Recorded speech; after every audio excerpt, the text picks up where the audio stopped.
Marcus Aurelius wrote in his book Meditations about how he motivated himself to get out of bed every day. Even Roman emperors had their fair share of Monday mornings. He'd go to bed after a long day of meetings with his advisors, riding around the city and greeting his subjects, making plans for the future of Rome. You know, just another day in the life of an emperor. He'd barely sleep.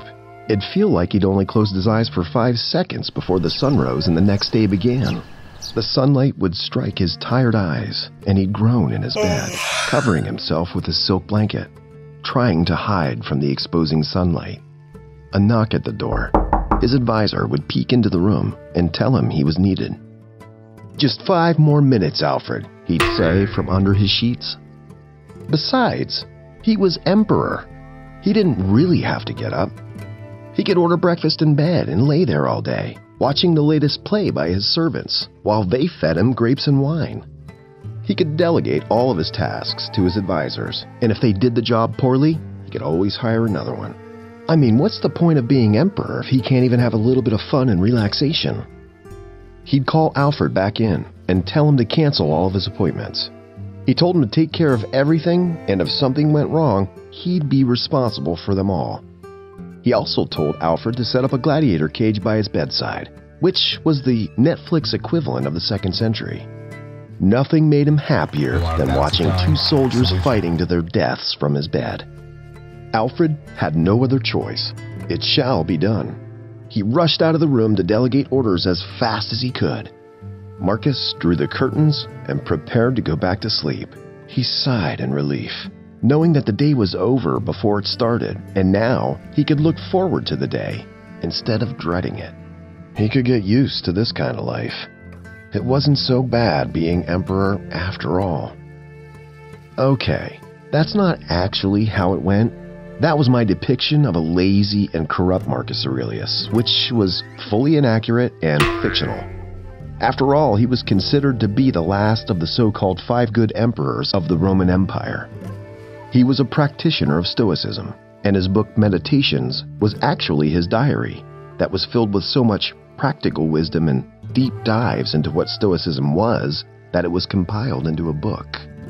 If this isn't a violation of privacy, I don't know what is.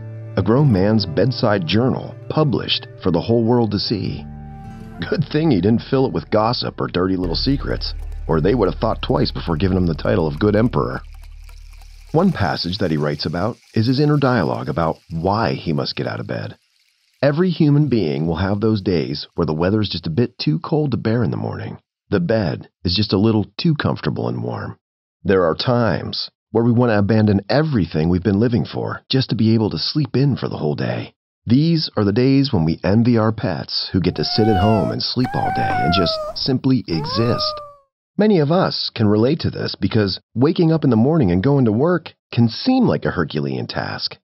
Most of us aren't fortunate enough to have a driving force that makes us love our work and excites us to go to work every day. We drag ourselves throughout the house to get ready for another soul-crushing day, where we hate what we do and we hate the people we're surrounded by. Whenever he struggled to find the motivation to get up and proceed with the day, he turned to the inner dialogue that he'd written to give him the final push.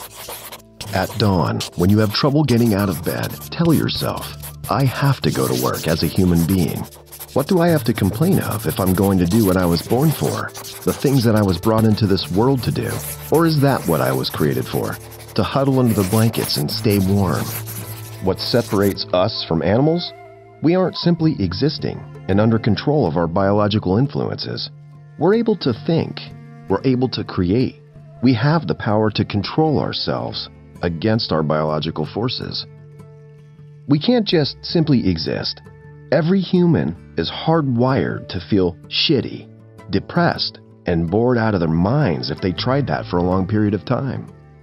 Ever try to spend the whole week in bed? It's actually harder than it looks. We need to move around and be active and interact with things and other people. We physically and mentally die if we don't. Our muscles atrophy and slowly deteriorate. We become weak, and other people barely recognize you as a fellow human being. We humans are distinct because we have missions. We have goals to achieve. We're different from animals because we can see the future and pave a path in that direction. We weren't created to stay in bed and be comfortable. He didn't just stop there. He continued the conversation with Lazy Marcus. Lazy Marcus protested, saying that staying under the blanket feels much better and nicer. Why can't we stay here and be happy? Don't you want to be happy, Emperor Marcus? Marcus slaps his own face with a comeback. So you were born to feel nice instead of doing things and experiencing them? Don't you see the plants, the birds, the ants, the spiders, the bees going about their individual tasks, putting the world in order as best they can? And you're not willing to do your job as a human being? Why aren't you running to do what your nature demands? Lazy Marcus holds on to his stinging cheek, pouts, and tries to fight back once more. But I'm so tired. We all have to sleep sometimes, Marcus. Just 5 more minutes. I'll get up. I swear on my name as the last good emperor. Marcus nods, agreeing with him for a second before slapping his other cheek. Agreed. But nature set a limit on that, as it did on eating and drinking, and you're over the limit. You've had more than enough of that, but not of working. There, you're still below your quota. Lazy Marcus has no words. He slinks back into the depths of Marcus's consciousness, awaiting the next morning where he could try to influence him once again. Marcus kicks the blanket off of himself, does a backflip off the bed, and jumps into the shower, ready to tackle the day. Don't give yourself a choice. You won't need motivation. Ever since I eradicated my ability to give myself a choice, I found that I was way more productive.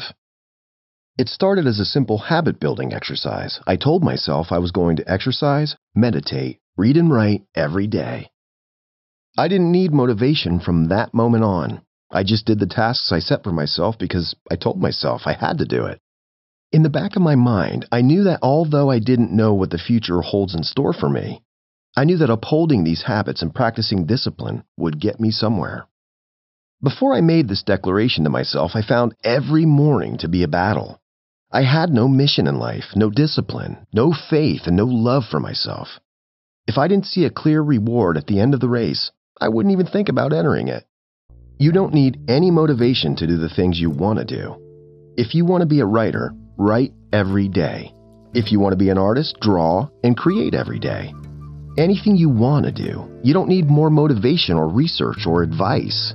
Just start. Don't know what you want to do? You just start practicing something you're interested in and tackle every day like you know what the reward is. Even to this day, I don't know what's at the end of the tunnel, but I can see a faint light, and I know that my efforts will not be in vain. So here's some practical advice. Every night, you write down things you want to accomplish for the next day. Don't be too ambitious, but push yourself to be better than who you were today. When you wake up the next day, you know what your mission for the day is. You know exactly what you need to accomplish to believe that you had a great day. Vague goals will destroy you because you'll never be satisfied or give yourself credit for your efforts. Be specific in your goals. I want to read 50 pages every day. I want to eat salad for lunch every day. I want to write 1,000 words every day. If the goals are too hard or too easy, adjust accordingly. You won't always go down the path in a straight line. You'll make mistakes. You'll get lost. But that's part of the journey. That's how you'll grow. If you keep trying after every failure and obstacle, the path you're on will converge with the correct path. Get an accountability partner. Put some incentives or punishments for yourself. Think about who you might become in 5 years if you continue your habits every day. The only thing you can do to influence how your future is going to turn out is to focus on the things that you have control over. The only way you control your future is to control your actions for today. Accept the things that are out of your control and forget about them. Your daily habits and your thoughts are the things you can control, so focus on them. Whatever you do, don't give up. You can be so much more than what you are right now. Your life can get so much better compared to what it is today. Focus on your mission in becoming a better person.